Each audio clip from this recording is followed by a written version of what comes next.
Ever since I made my last video on Baldur's Gate 3, I have honestly been a little obsessed with the game. I've even played through it a few times at this point. It's honestly almost all I can think about. So, I decided I wanted to try something I've never tried for Baldur's Gate 3. That being a challenge run. Since I wanted to do a challenge run, I decided to try the one that I would think would be the hardest one for me personally. So, I decided to try Honor Mode. I am someone who likes the best outcomes possible. This is why I normally stick with stealth builds in RPGs. I like my one-shots. This run was the best challenge I could think of, since I have to live with the outcome of every roll I get. This is going to be a very difficult run for me personally, so I thought that's why it would be a good first challenge run. To those who do not know the rules of Honor Mode, there is no save reloading. Each decision is permanent, and could end the run right then and there if you do not get the proper roll you need. If you need an 11 and you roll a 4, tough luck. No save for you, it's hell upon hell. Now this is going to be a multi-part series. This video is going to contain everything up to the Goblin Camp in Act 1. I did want to do Act 1 in a big video altogether, but unfortunately I ran out of hard drive space and had to grab a new hard drive, and I did want to get this video out within a reasonable time frame from my last video. With the explanation of the rules out of the way, I did have some plans going into Honor Mode, as I knew this would be a challenge for me. Each decision will be life or death, so I mapped out each class and character I wanted to use for the playthrough. I planned my character builds first, and then I had a character line up with said build. And that first character being mine, which I am making a Gloomstalker, a rogue assassin mixed with a Gloomstalker ranger. This is good for dealing with enemies right away and taking out big lethal threats in 1 or 2 attacks. With attacks like stealth, extra attack, and from the shadows, I will almost always have advantage and can take out big targets from far away with bows and hand crossbows. And I knew I was going to need a healer, so the next character I had ended up picking was Shadowheart. She is going to be a healer and support character, so she is sticking as a pure cleric. When she gets to be a high level, she can use Mass Cure on the party for almost full HP, and the build is really good once you get to the high levels due to some equipment that is available, making it so Shadowheart can almost never die, and then she heals everyone before they go down. My next character I wanted to use was a long-range DPS attacker, and for that I decided to use a machine gun warlock. Will honestly fits this build pretty well, so I wanted to use him, especially if you respec him at level 3 to change his stat layout. For those who do not know the build, this is where you mix Warlock, Fighter, and Sork into one class, and focus on using Eldritch Blast over and over to defeat opponents and knock them off ledges. It is the best build out of the squad, but it does take a while to max out its potential, and it is a little gear dependent, so it will be a little bit of a challenge until we get to high levels. And last but not least is Karlach, who I am using as a DPS Paladin Druid. This build is all about blasting Smite over and over again to take out big threats and small threats that Will and my character cannot get to. I chose Karlach since she starts off with a good stat distribution at the start, so it takes very minimum tweaking, and plus being a tiefling makes her resistant to fire damage. And plus, she is second best girl. I used Lae'zel on my main playthrough with this build and it absolutely slammed. Since I had my character builds out, next was the game mode. I selected balance Since this was my first challenge run and I'm still kind of learning a lot about the game, and this was before I knew you could make custom game modes, I have only played in Balanced and Tactician, so I did not know that there was a custom game mode until after this playthrough was recorded. With everything mapped out, all that needed to be done was to hop in a new save and start the run. But before we do hop into the run, if you want to see me do another challenge run like this with custom game modes, please make sure to like and subscribe to the channel. It really does help out, and my goal for the year of 2024 is to reach 10,000 subscribers. I really want to make more challenge run videos alongside my ramble videos I make about some video games, and after the Baldur's Gate 3 run, I was thinking of making a Kingdom Hearts 1 challenge run. I haven't put a Kingdom Hearts video out yet, and it being my favorite game series, I feel like I need to fix that.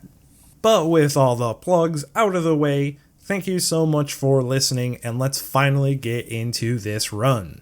I start with making my character a wood elf. Having extra movement speed is very good for rogue, and having bow proficiency for ranger is very nice.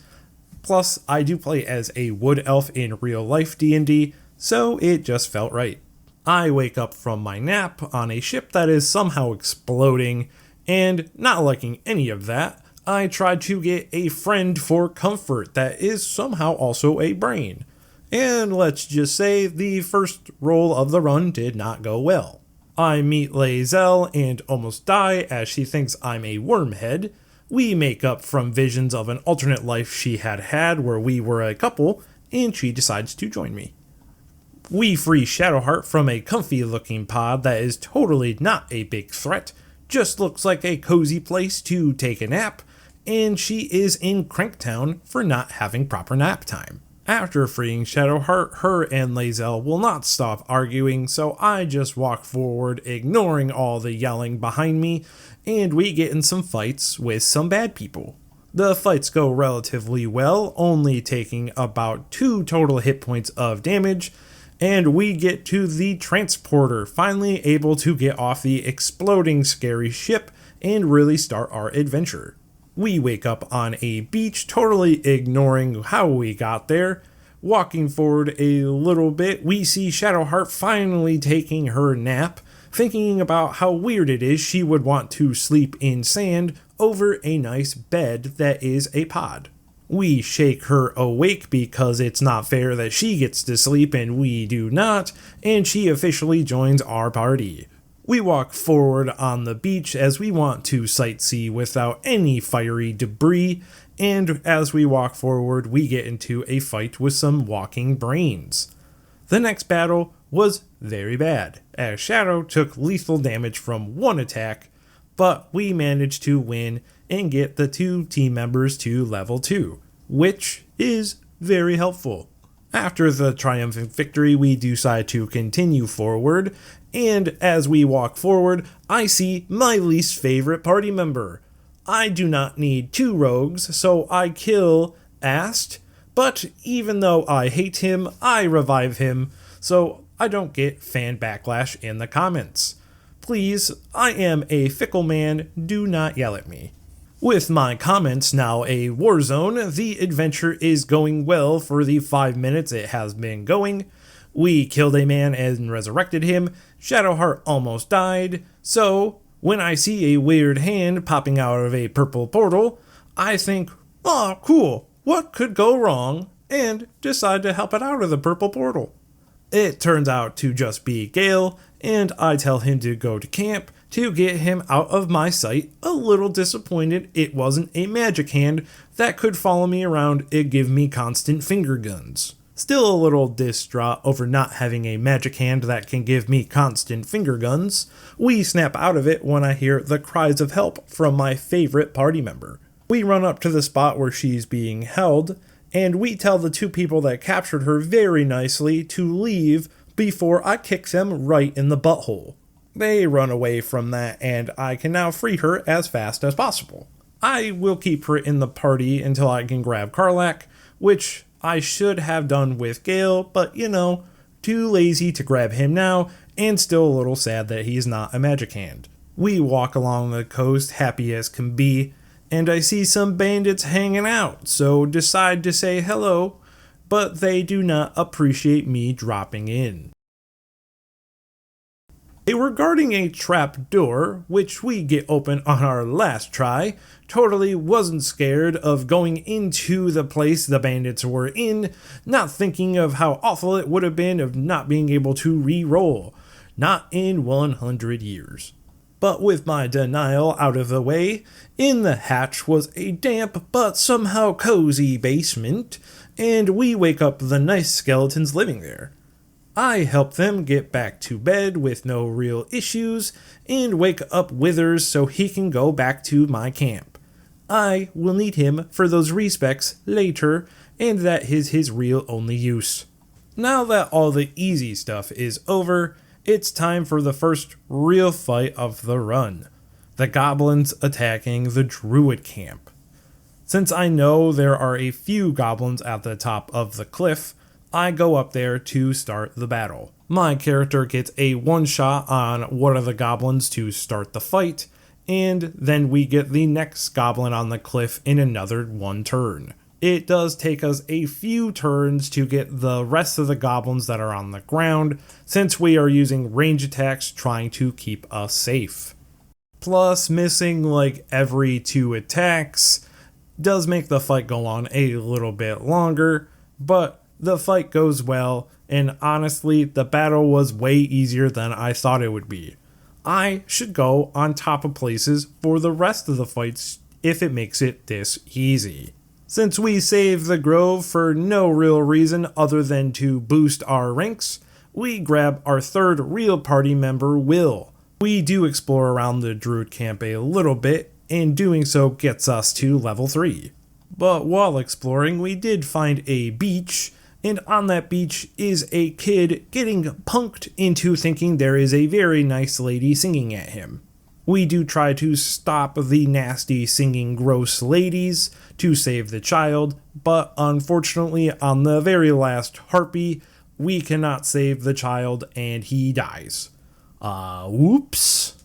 At least we got some good loot for our effort. We continue forward, not thinking of the tragic loss of the child, and I meet some crazy people on the road, telling me they are looking for the people who survived the ship we were on. Weary of the crazy people, I convinced them to try to kill an owlbear that had just killed their friend/brother person. We follow them so we can kill the owlbear ourselves, but I take the cub out not thinking of how I could get it in the camp later, and the crazy people act as bait to try to take out the owlbear. With the bait properly in place, we use them to take out the owlbear, and after we had taken out the owlbear, we want no dealings with crazy people, so we take care of that loose end very fast. Despite all the killing, our adventure is still going very well, so I decide to grab Karlach, since we are very close to her. After telling Will to stop being a dum-dum since she is very clearly not a devil, she joins our party. With this, we can start ripping our way through the early game. Since we are all now level 3, I do take Will and Karlach to Withers to respec them and start their real builds before doing any more fights. Now that we are very strong from the respec and have nothing else on our minds, I go find those paladins that were hunting Karlach so we can show them who the real paladin is. I smack them down with very big ease, and we grab a good sword for Karlach until we can grab the spear Sorrow later. There's not a whole lot I want to do before going to the goblin camp now, so we walk to the blighted village and we meet some goblins, telling them how nice of a day it is. They seem very nice and not evil at all. But ignoring the goblins, we find a chest that has the haste helm in it, which is great for my character. We pick it up, and while picking it up, we realize we have a very spooky amount of gold on us. Wanting to keep our mind off of the spooky, scary gold in our pockets, I want some more DPS for Carr. So we go grab the spark bow in boots to have some extra lightning charge damage. It's not a lot in its current state, but anything helps since our next stop is the good old goblin camp. With a lot of our prep work done, we can finally make our way to the goblin camp since I have some things I want to do there. Once entering the goblin camp, we beeline it to Minthara right away and knock her out so we can grab her as a companion in Act 2. Doing that bumps me to level 4, and I get to take all her things. Her fight was somewhat draining, so we did do a long rest, and once we come back from the long rest, she is just kinda standing there. I think I broke her. And trying not to think of the atrocities I have now acted on my Act 2 party member, I really want to go grab the sword that sings from the Underdark. The best way to get to the Underdark in this point is just by sneaking through Guts' room, but the guard in Guts' room makes it a little harder than I would like it. We constantly walk up to her trying to make her realize that we live here, but she does not buy it, and after the 4th attempt, I just get a little annoyed and just kill her. We finally walk into the puzzle room and cheat by just pulling a lever on the wall, letting us go underground. Now that we are in the Underdark, I can grab the singing sword by pulling it out of the ground like the tough guy I am. This is one of the best items for Act 1, and I cannot wait to abuse it. In thinking about how I can abuse the power of this sword, though, I remember I need to go to the mushroom camp for my new hand crossbow, and so we jump past the weird burrow monster since I am far too weak to fight that monster right now, and Will cannot push it off the ledge. Finally making my way to the mushroom camp, I grab a hand crossbow, finally having 2. If you are wondering where the second one came from, I had bought one from Daemon earlier. With my Act 1 build really strong, I head back to the goblin camp to take out the rest of the leaders. Since I took out Minthara already, I wanted to break down the drums so they cannot call for backup. I do get caught for the first drum I break, and rolling a 9 means I have to pay some money so I can break the other one. But I decided to follow Frank's advice and just start blasting. I think about how I took out the other goblins with relative ease, so I want to till gut in my first encounter for the leaders. I realize that there is a beam on the top rafter and start to try to pick them off one by one. With that strategy, we totally pick off Gut with no issues at all and almost did not die by being pulled off of the top rafter. Totally not being panicked and thinking about how I almost killed the run, we take out the rest of the goblins with a now very, very bruised butt. I totally got my comeuppance from what I said to those tieflings before. It does not feel good. Since Gut is now dead, we grab her parasite so we can get luck of the far realms. I really need this skill for an honor run, and being able to get a crit anytime I need it is a huge help. Speaking of which, we decided to use it against the last goblin boss. We see they are trying to speak to a dead mind flayer, realizing it's one of the ones we killed. We quickly pull a sick, nasty lie to the Goblin King and do what we do best: hide in the rafters. We start the fight by shooting the Goblin King, using our new skill Luck of the Far Realms to take out a lot of his health right away. Honestly, this fight was not very hard, it was quite easy, but it was very long. My whole party was on the top rafters of the map, and the enemies really didn't know how to handle us. I even got us some payback from being pulled off of the top rafter by Gut, and it got me an achievement. Sweet, sweet justice never tasted so good. We take out the rest of the goblin supporters and grab us some very nice loot.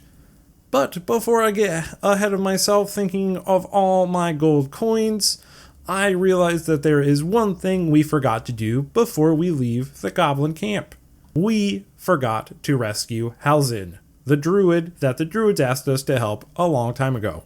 Like a school child who forgot he was supposed to meet his friends an hour ago at the park, I run to the room that he is locked in. Being stopped by a few straggler goblins, I take them out with extreme ease.